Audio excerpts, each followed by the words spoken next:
Good evening, Dharma friends. Wish you the blessings of the Noble Triple Gem, Teruvan Sarnai. I wish this session of Dhamma help you renew your Dhamma knowledge and practice Dhamma for the benefit of you and everyone.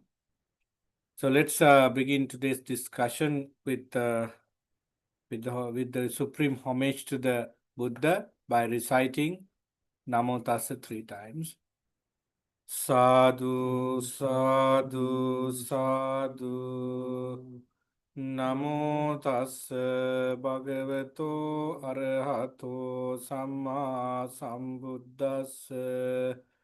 Namo tassa bhagavato arahato samma sambuddhassa.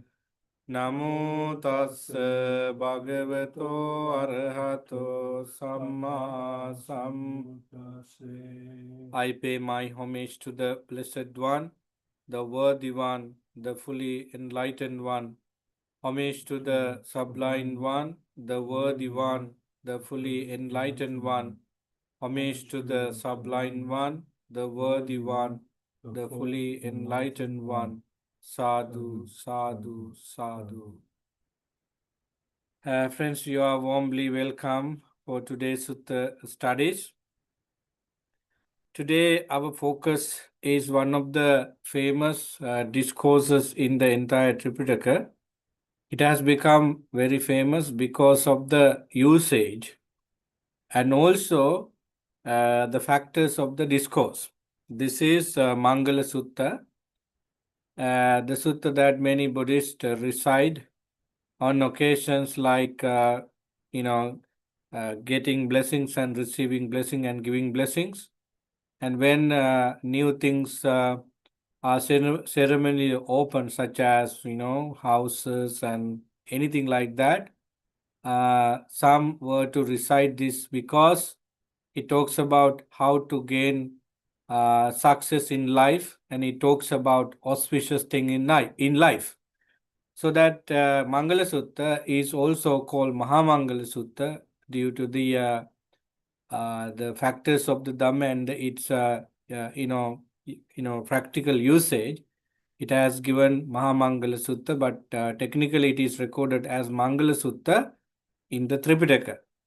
Many people know about this sutta from the chanting books. That's how a lot of people find this for the first time, and throughout their life they use it from the Parita chanting books.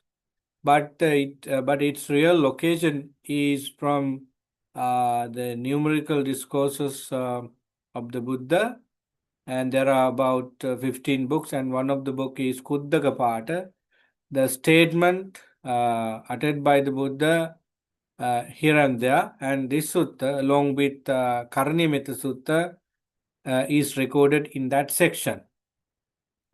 So Mangala Sutta, like Karnimita Sutta, discourse on loving kindness, this sutta talks about auspicious or highest blessings. In numbers, it's 38. In this sutta, we talk about 38 auspicious factors. This sutta is significant because it is a discussion between the Buddha and a particular deity, unknown deity from one of the divine existence, divine world. If you go to the beginning of the discourse, the Pali one, it starts with Evang Me Sutang. Thus I have heard. That is a statement from Venerable Ananda at the first Sangha Council when he reported the entire discourses of the Buddha. The statement he first made is, this is how I heard from the Supreme Buddha. That is what we found in the sutta as the first couple of words. Before we go to the meaning of the introduction of the sutta, I just want to go around it a little bit and give you the background of it so that you are going to know it fully. with its factors. In the society for a long time, people and even divine were thinking about what is auspicious, what is good, what is blessing for the life exactly as they are.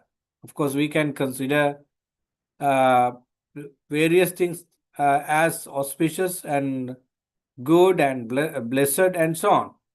But there should be an agreement by everybody about what we are thinking as auspicious. So in divine world and also in human world, beings were thinking that so many things as auspicious.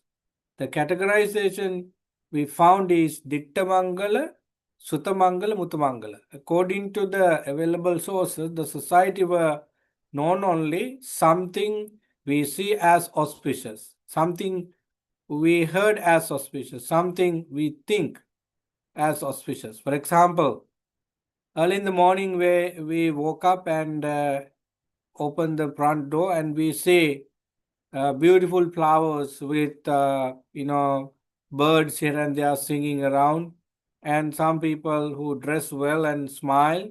So if people seems thinking that if they see this kind of things in the morning, it is blessing, it is a blessing for the day, it is it's an auspicious things. And people used to say that if they walk out from the house to go to work or school or whatever it is, they meet a homeless person. They meet someone who is not dressed well and not friendly and so on. That's a kind of negative thing they see. So people were in a position in that society to decide that these are the things auspicious and these are the things not auspicious based on day to day mundane success. When some people agree with this, some people did not. Therefore, there was a huge disagreement on auspicious factors. And this happened even in a divine existence. Even divine beings did not know clearly what exactly auspicious factors for a life and what not. So then, during this discussion, I think it has been a long time, and the Supreme Buddha was staying at the Jetvanarame monastery in Savatthi. So during the the Buddha's daily schedule is very significant. I would add here that he has categorized his time for several people, for several categories, and including his own freedom. So let me tell you how it happened. So from the very moment he woke up around 4 a.m. to the last moment he go to sleep, that means 2 p.m. According to the available sources, the Buddha slept only for 2 hours, and it's a very sound sleep. And during the day, he did not do any such activities that many people do, but he was traveling and explaining Dhamma and going on Pindapata. So that's kind of thing he was doing. And it was actually too much for a human body, but he was doing it quite well. And what I want to say is that apart from the all hours he spent for humans, he did not meet human beings for 2 hours. That is from 12 midnight to 2 a.m. That was the time that monks and nuns were in sleep, and of course lay people may not able to come to meet anyone.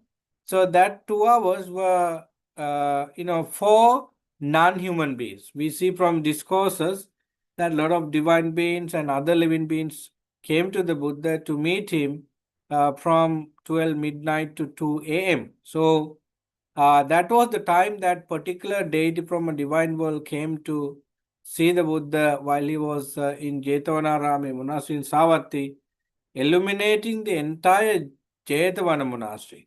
It's like when some divine beings come, their radiant bodies can make things clear around them. So that's what it means. Anyway, this particular deity came to the Buddha and he said the matter that both humans and non-humans, like us, divine beings, are not in full agreement about the auspicious factors, you venerables who enlighten on everything, explain to us the auspicious factors.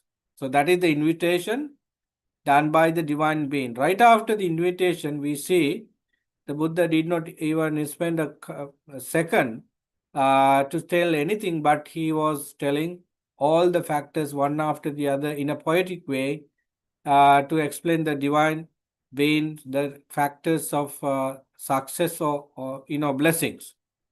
So there are 38, and I would like to tell you that these 38 factors could be combined together based on the connection. The first one is really affecting to the second one positively, and if we don't do the first one, we cannot achieve the second one.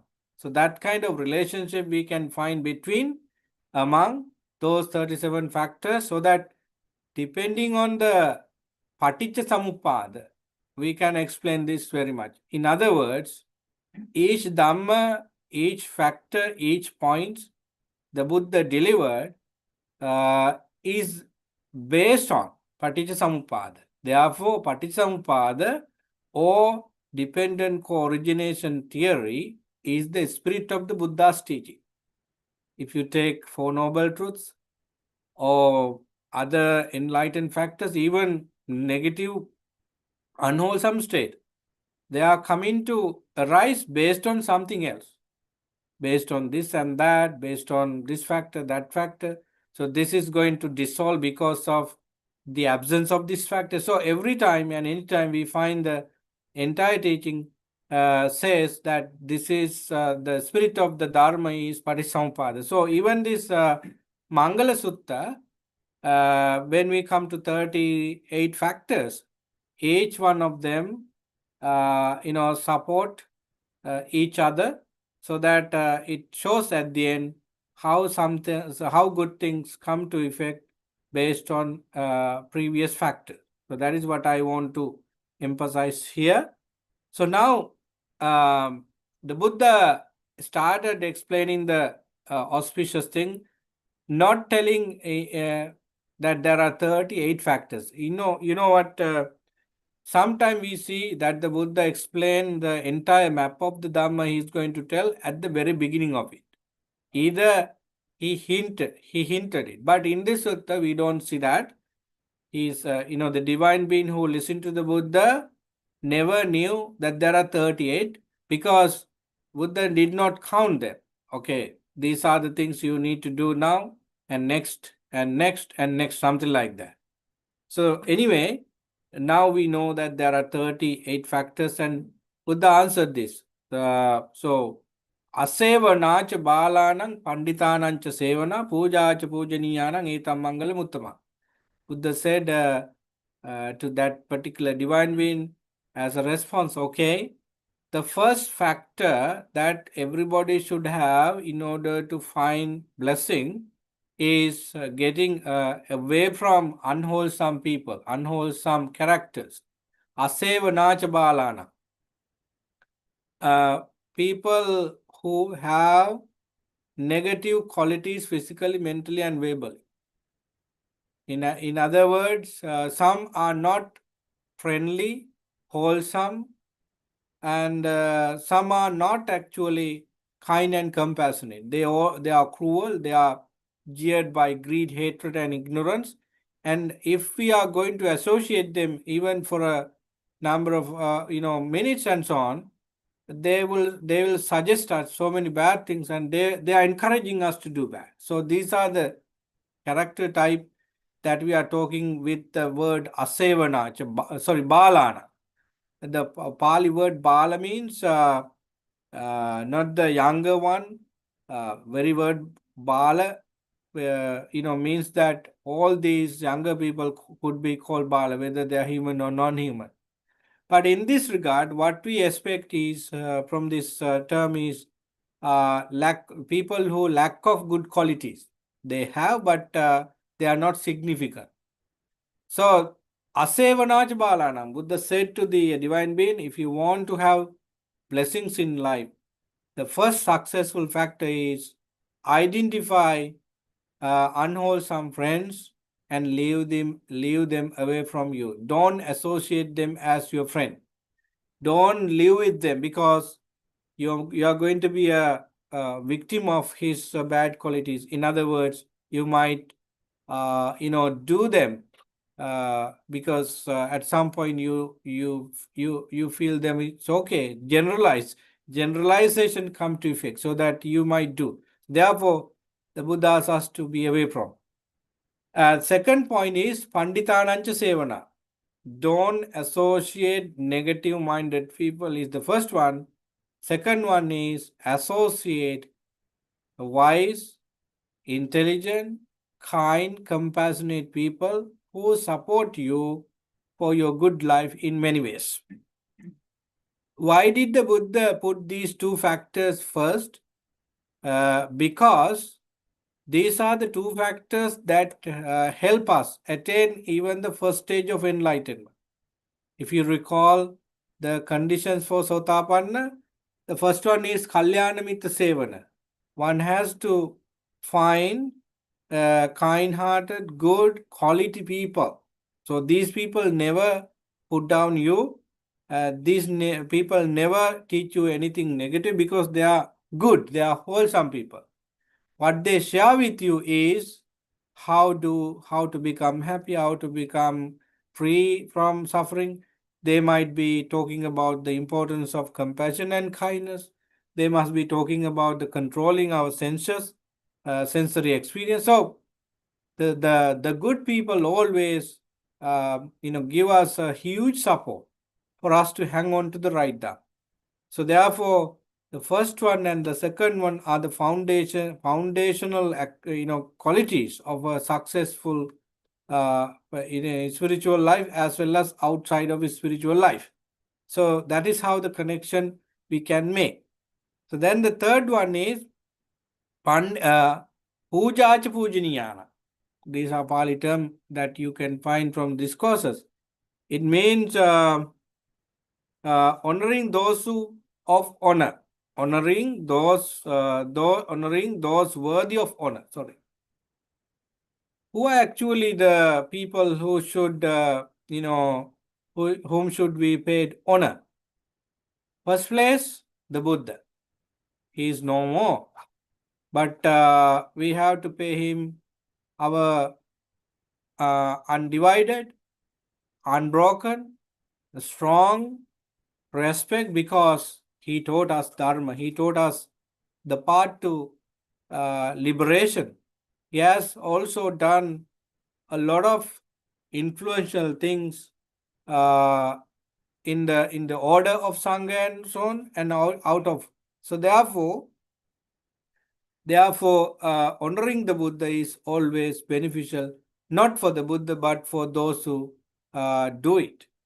Suppose you have someone you know very well, and he or she practice Dharma very much, therefore he is very solid in his practice. So this may be a someone you can honor, and your parents, elders, teachers, because we have a kind of gratitude in our heart about them for what they had been doing for us, maybe in school time, maybe in university time, maybe in different office. So they always help you, so that your veneration, your utmost respect are still here for them.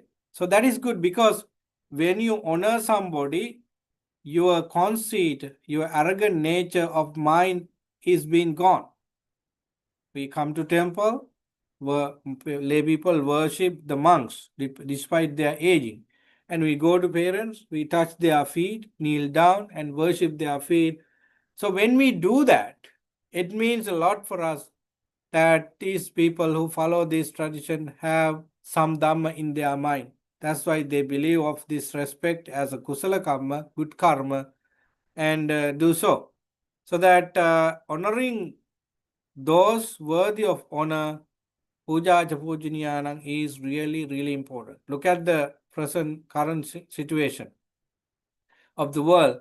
So those who associate bad people, of course, they are to, never respect those people who worth respect in the society. So that each and every factor so far has a connection each other.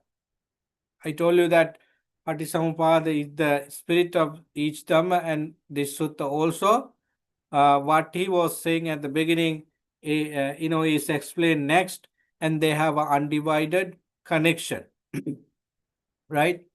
So the next stanza is talking about something perhaps something perhaps you can do, and you have already in your possession. Let's see what they are. Living in a suitable place. Patirupa desa vasocha pubbecha katapunyata. Having done meritorious deed in the past. Atta samma panidicha. Setting oneself on the right course. These are the three auspicious factors in the second stanza of the sutta. First one, we have three. Asevanacha balanang, no association with bad, negative-minded people. Associate kind-hearted, wise people. And then puja cha pujaniyanang, honor those people who deserve honor. And then we come to the fourth one, fifth one, and sixth one. They are living in a suitable place, having done meritorious deed in the past, and setting oneself on the right course. What do you think? Living in a suitable place. Is it living in a very luxurious life, house? Does this mean anything else? Friends, my understanding and the understanding that the sutta also give is you should find a place to live peacefully. For example, if you live in a war zone area or close to, I don't think you are in peace. You may not be able to even think about meditation because you are worrying about something that is going on. Unending problems. There are such places in the world that they never stop fighting. So that is one thing I can think of. The other thing is places where a lot of natural disasters takes place. Landslide, floods, and so on. These are subject to discuss. Maybe my answer may not be that strong because if somebody argue, Pante, we are living in a valley where the couple of dangers are always there, like landslide and flood and so on. Is Buddha suggesting us to go away from? Is that auspicious thing? So people can argue, friends. Therefore, living in a suitable place, I mean, is the place where you can meditate. You can give some time for your body, or you can a suitable place mean a city or a village or a township that monks are available for chanting, for discussion, and so forth. I have met many people in many Sri Lankan peoples who live in cities where there are no temples, right? Then it's very negative for you because temple is a place for not only going down and worship the Buddha, but it is for mental, relaxation. A temple, a temple is for that purpose, right? So I have seen that some people even do not get this opportunity for a long period because that is the nature. So suitable living in a suitable place, when we consider that, we have to look into whether this kind of things happen. At least you would be able to make sure that you can grow something and the water is there and so on. So that is why this factor is very important. For example, if you select a place closer to a huge company, and the huge company means there are a lot of people in the parking lot and a lot of things going on and inside the building and a lot of sounds. So it's not a good place for you to live if you expect mental development, right, on this path. And suppose if you go to a forest area for meditation, and now you find a place with water, but all the animals in the forest come to this place for watering, and it's harmful. It's not a good place for you to meditate, right? So when you find a better place for living, you have to consider a lot. I would say, I will tell you a story.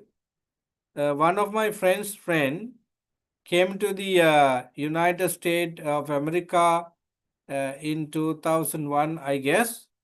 And now this family consists of two children below 10. Started doing certain things that parents never wants to see. And they advised, but it didn't work. Then what happened was they decided that this is not the proper place we should live, because our children are still young, very young.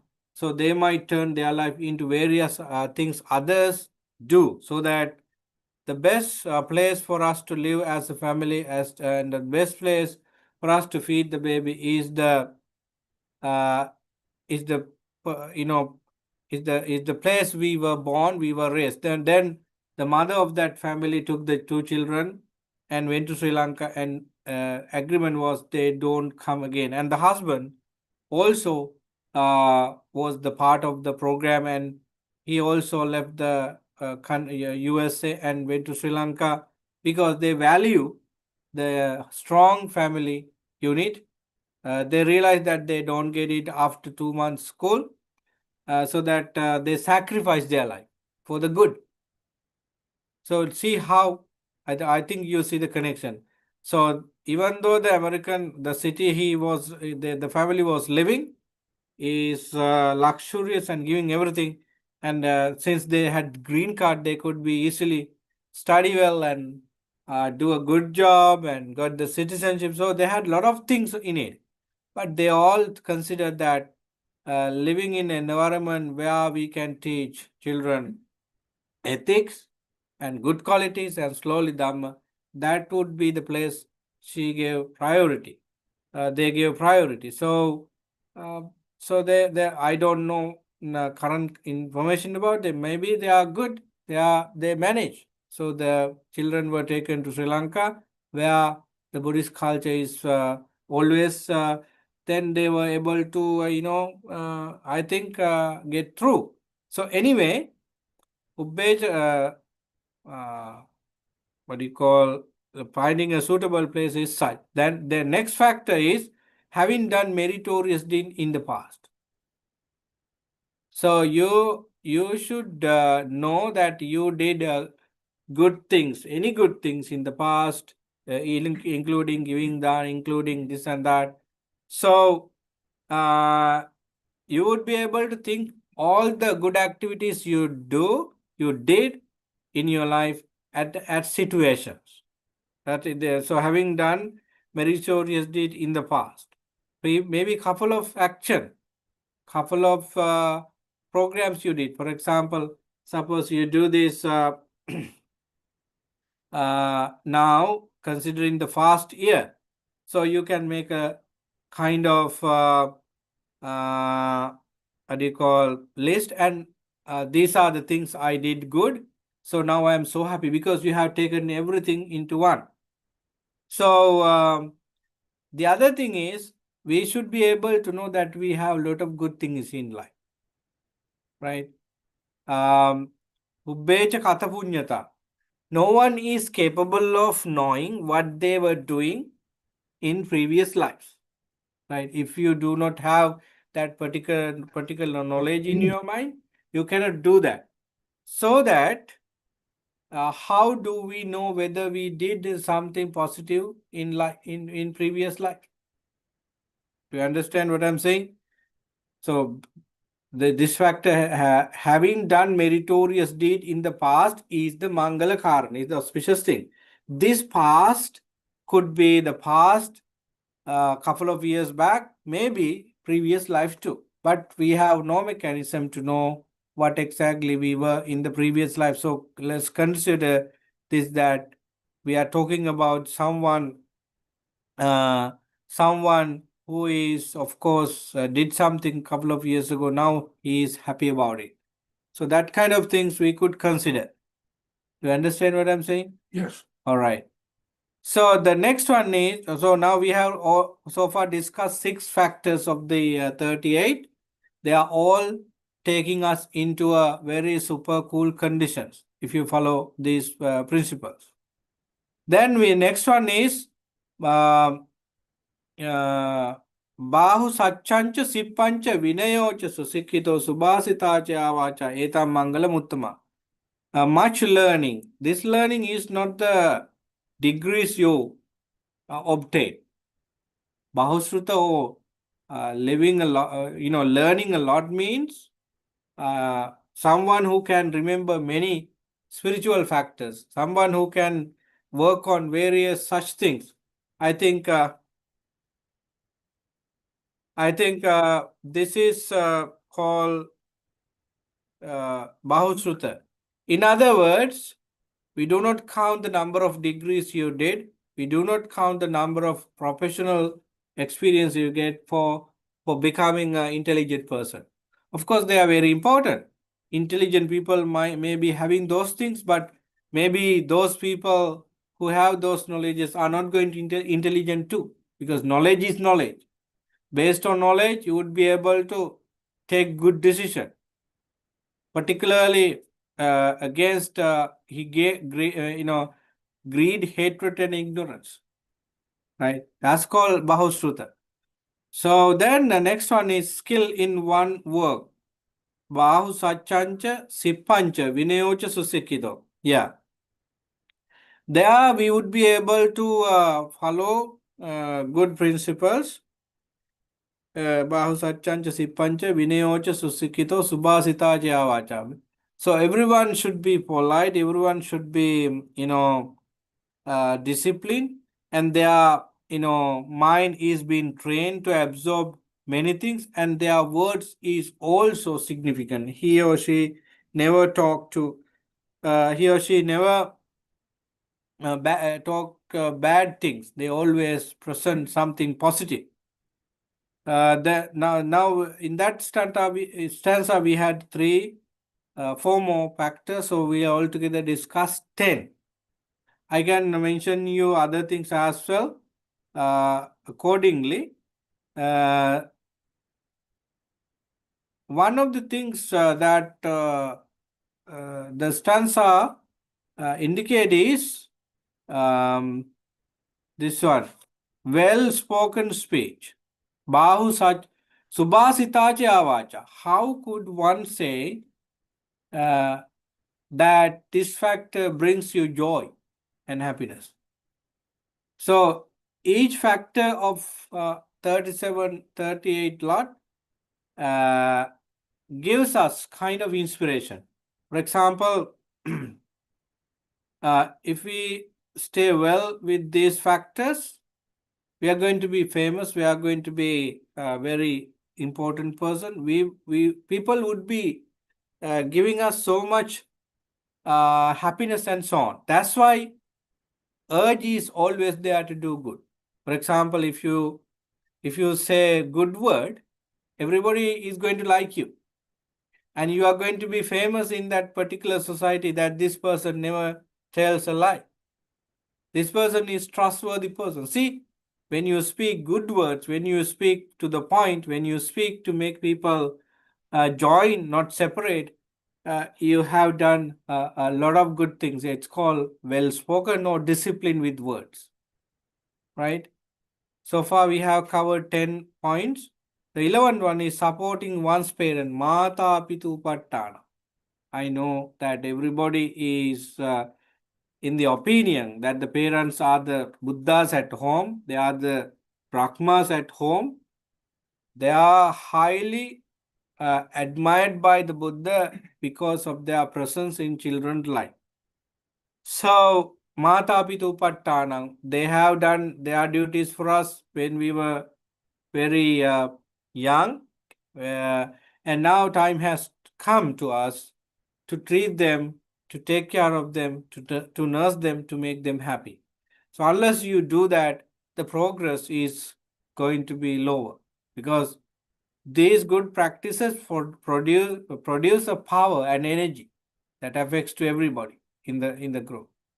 So therefore, treating parents always is beneficial. And another thing that the Buddha admired is like this. With regard to respecting parents, even the Buddha, the Bodhisattva became the Buddha, self enlightened Buddha in the full moon day of May in that year. And once he finished his training and to be a Buddha and analyze all the Dhammas, what he was doing was looking at the Bodhi tree who gave shelter for him for striving. That's called paying gratitude, right? So then he was looking at the Bodhi tree for 1 week just to grab all the Dhammas he discovers.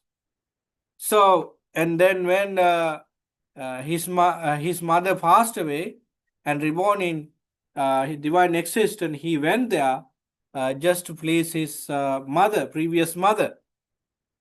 And when the real mother was gone, his stepmother, uh, called Prajapati, took care of Prince Siddhartha better than she took care of her own son. And at the end, we know that that mother of the Buddha also became a Bhikkhuni and Arahants. So basically, when Prajapati Bhikkhuni came to the Buddha to get permission for his final days, what was doing was he went behind the mother and recited the qualities of the mother in 500 stanzas, right? And Venerable Sariputta being the second only to the Buddha, where asked.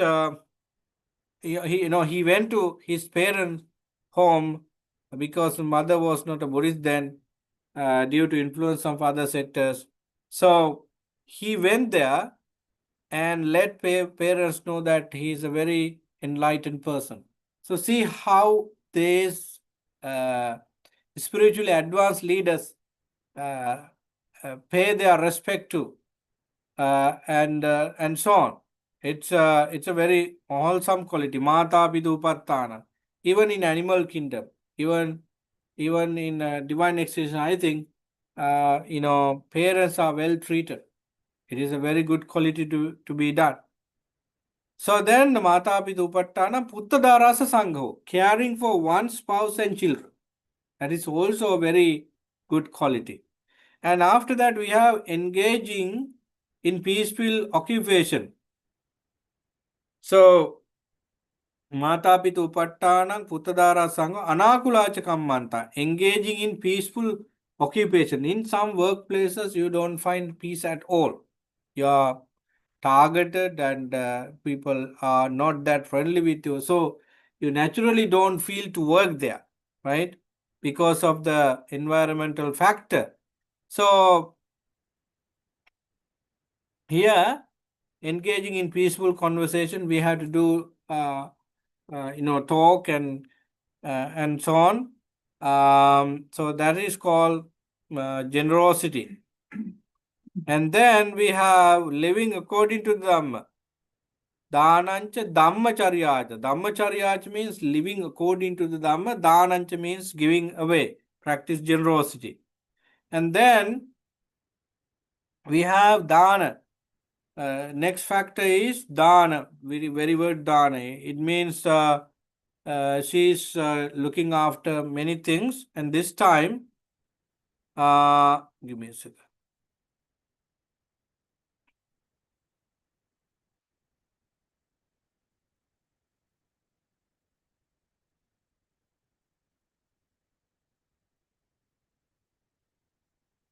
I lost my computer.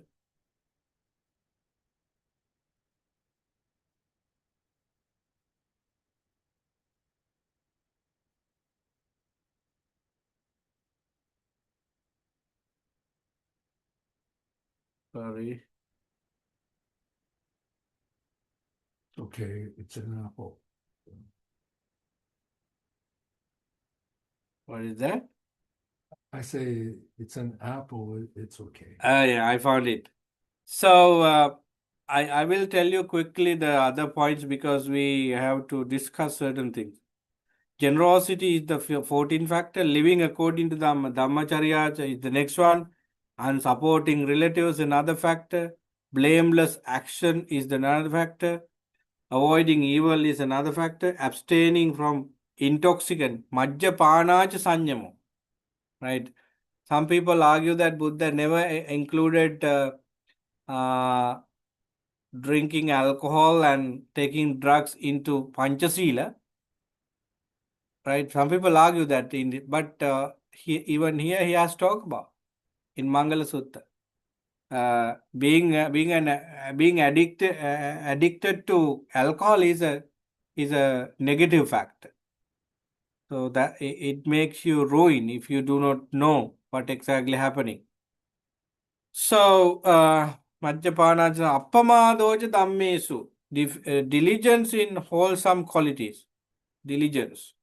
You are mindful and wise, and you have diligence, so that nothing harm could happen. Then respect.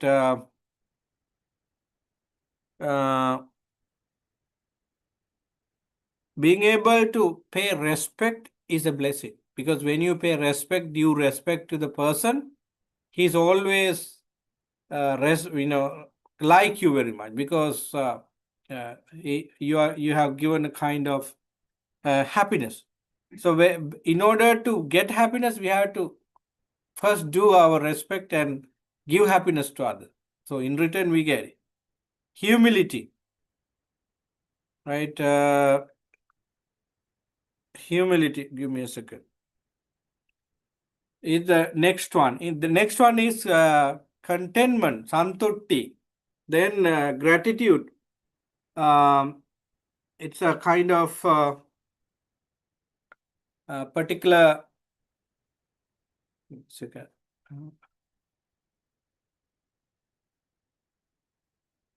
Yeah, respect garavocha.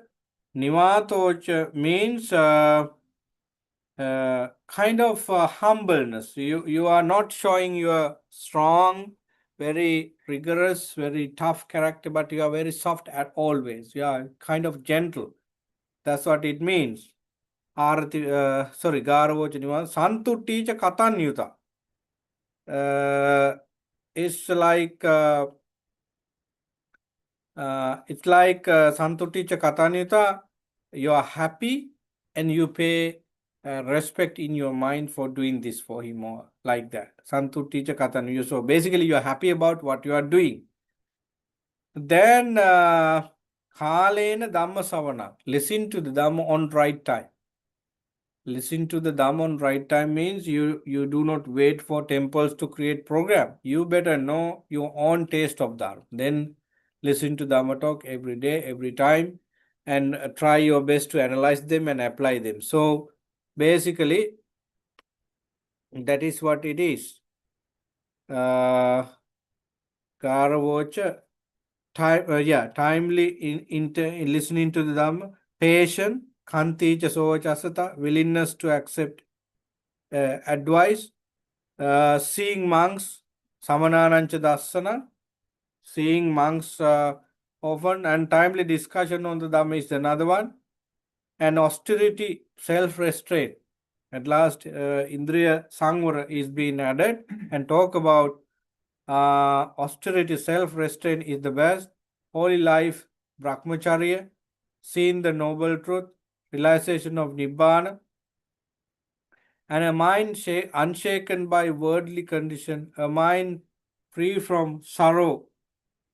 Now we come to the last three: a mind free from defilements, a mind free from defilement, a mind free from fear, a life, a life fully blessed and secure. This is what some people have thought about. Basically, these are the 38 factors of success or auspicious. Etani diswa, etani katwana sabbatang aparajita. At the last verse of the Mangala Sutta is having done these things, all 38, maybe few, because when you do a couple of that the Sutta explained, your capacity is being developed, your energy is not shaken, so you can do it, you can follow it. So eta disani katwana sabbattam aparajita. If you follow this principle as much as you can, you will win the game. And aparajita sabbatang aparajitang sabbantang sotting gachanti. He says now everybody can be happy, now everybody can be good, and so on, like that.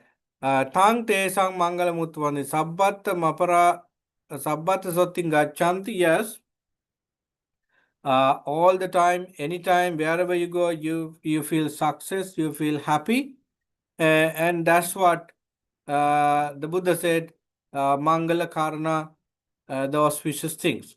So this is what we found at last. So friends, as I told you, this discourse is famous among Buddhists, but I'm not sure whether they have understood the meaning of each factor, because it's a bit of task, but many people have heard about it. Perhaps you hear about the discourse today for the first time, right? So what do you think about it? How could you find out very important points and their connections to others in this discourse? So we have to, look into it. Yeah, it's good reference, but it's complicated, and it means you're always looking at yourself, and when you're looking at yourself, it's easy to be critical and not happy. Me, I find I use the 5 precepts, and if I find that I'm doing something wrong in one of the precepts, my brain will tell me, and then I can change. And it's simple that way. Otherwise, I can remain happy. That's what I think. This is very complicated. Oh, you gave me this. Oh, should I do this? Should I do that? It's complicated.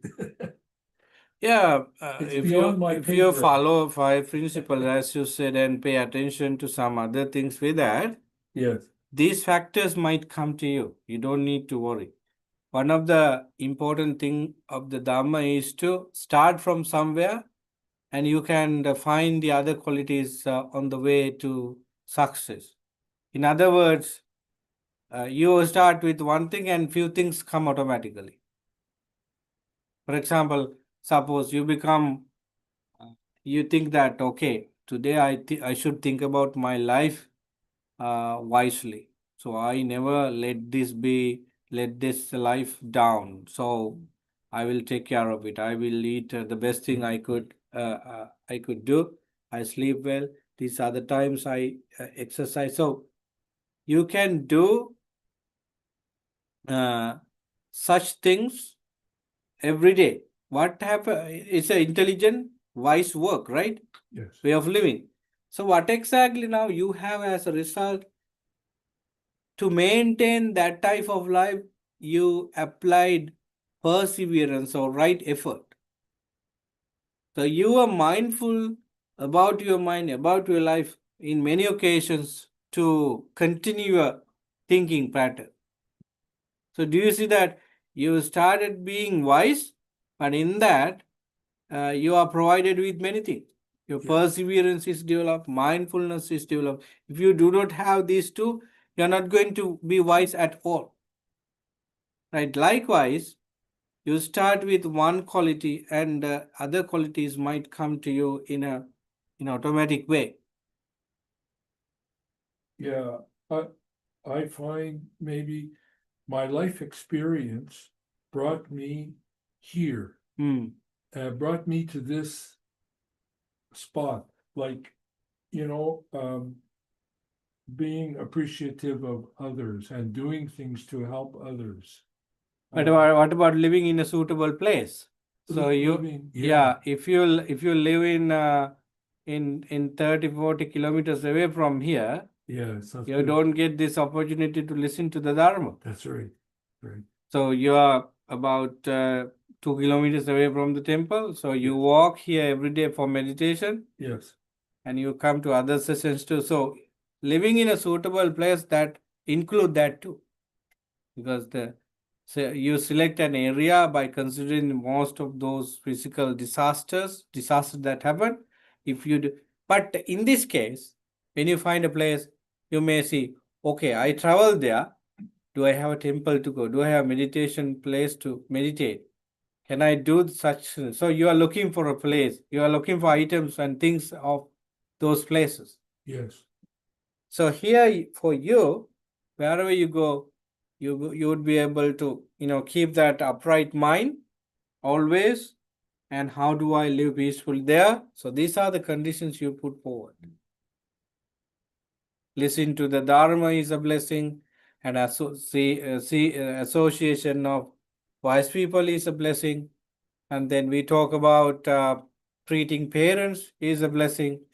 And of course, taking care of the family with children is a blessing. And we learn here that so many other things too. So each factor, if you take each factor, they are very nice. But the way we do would be different. But the fact is very nice. Mhm. Yeah. Agreed. Yes. Hello. Yes. How are Right, you? right. Not bad. My regards to everyone, to Yeah. everyone present Thank there. you I for don't know that. how to. Uh, Regarding this suitable place, I think is very important, and the gratitudes, two of the main important of the lessons, Yeah. and according to my experience, and my own experience says. There was a time that I was living in Canada, like 1998, and I wanted to go to US for better economy and all. Hmm. But when I went there and saw the places different with disasters, like Florida was good place, but storms coming, and later California was good weather, and then earthquake was coming. So I came back to Canada and I said, okay, I can bear the cold, but I cannot bear the storms and fear and all constant fear living.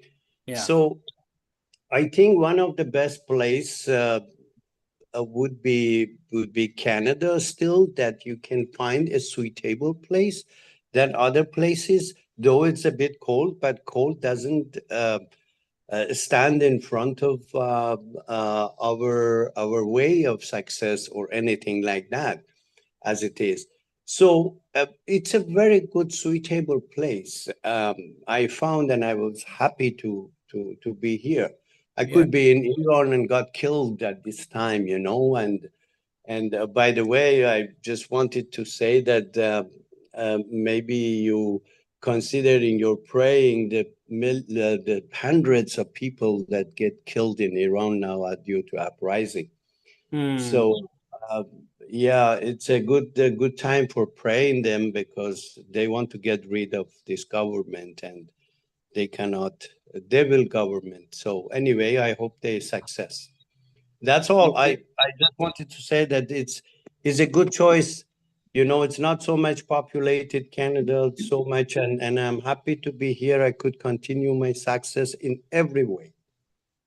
Thank you, Mustafa, for giving your insight, and it's always pleasure to hear your voice. We may because we had it almost every day when you were here. Now you are in kind of traveling, and so we get to hear your voice once a while. So it's always nice to hear voice, and your factors are good too, because you with your experience you are telling that You are so happy to be here because of various factors that people affect, and you are talking about Iran. We are very sorry about those people, and we can pray. Of course, we can wish that may these conflicts within the country, out of the country, between nations, may these may this year would be the year that world population can stop violence and so on. We do not know, but our wish is that, and we work for that. And whenever we want to deliver, we deliver in the way that people understand there are mistakes. There are, of course, craving for power and ignorance. There are the emotions, work in those big heads. They never consider the value of human life. They want to gain power. They want to maintain it. They want to get money. They want to reach, and they never consider others in the world. Even the nature is destroyed. In the nature, of course, with the word nature, we are also part of it. In the nature, humans, non-humans, animals, and there are many categories. So look at how humankind, not everyone, but a very small percentage, but they are powerful. So they destroy the quality of life of this earth and living, so that what we can do is to be educated and try your best to convince somebody. And of course, Sila is for this purpose. When you practice Sila, it makes sure that you don't do any bad things for anyone, right? Sila means not killing, not stealing, not misconduct, not telling lies, and so on. So when you practice Sila, it means you close the door for the society of bad things of you, because you stop all the bad things, so that you are the society is secured, if everybody does so, so that peace is maintained, right? So thank you very much for your insight, and I wish you do better day by day, and come back and stay the place where you like most. Thank you. I'm still in Bali. So All I right. will be soon going to Vietnam. So Ah, I will have some information from there too for you. all right. Thank you. Thank you, Yeah. Mustafa. Anything else you want to share? Anyone? It's not a relatively very deep philosophical sutta in the first place, but we can go into deepest aspect of dharma based on this discourse, because last in the list of 38, last 10 talks about very high level of spirituality, right? So if we want them to consider as auspicious thing, we have to first have them, practice them. So that's why I was telling that Nibbana Sasachikire, realization of Nibbana, and not being able, not wavering on world conditions. They are very high, very advanced qualities of the Dharma. So if you want to have them, you definitely experience, unless it's somebody else experience. So therefore, this sutta, in the first place, look like a very simple one, but when you go to each quality deeper and deeper, you might consider this is also a very high philosophical discourse. Anyway, that is Mangala Sutta. Thanks to the divine being, unknown divine being, for coming to the Buddha and asking this question from the Buddha, so that Buddha was able to deliver it clearly. So a lot of people from that time up today enjoyed it very much in chanting and so on. I wish may many people absorb these beautiful dharma and apply them into their life for well-being and happiness. So having said that, I'm going to end today's Sutta studies now, because I had a lot of programs during the day, and this is the last one, I guess. So I need some time to, prepare for my children class tomorrow. So that I will end today's discussion like this. May you all experience all the factors of the Mangala Sutta in this very life and be a victorious one. Sadhu, sadhu, sadhu. Thank you. Thank you. You're welcome, Mustafa. You're welcome, everyone. Good night. Bante. Thank you. Thank you, John. I will send you an email for you, okay? Okay.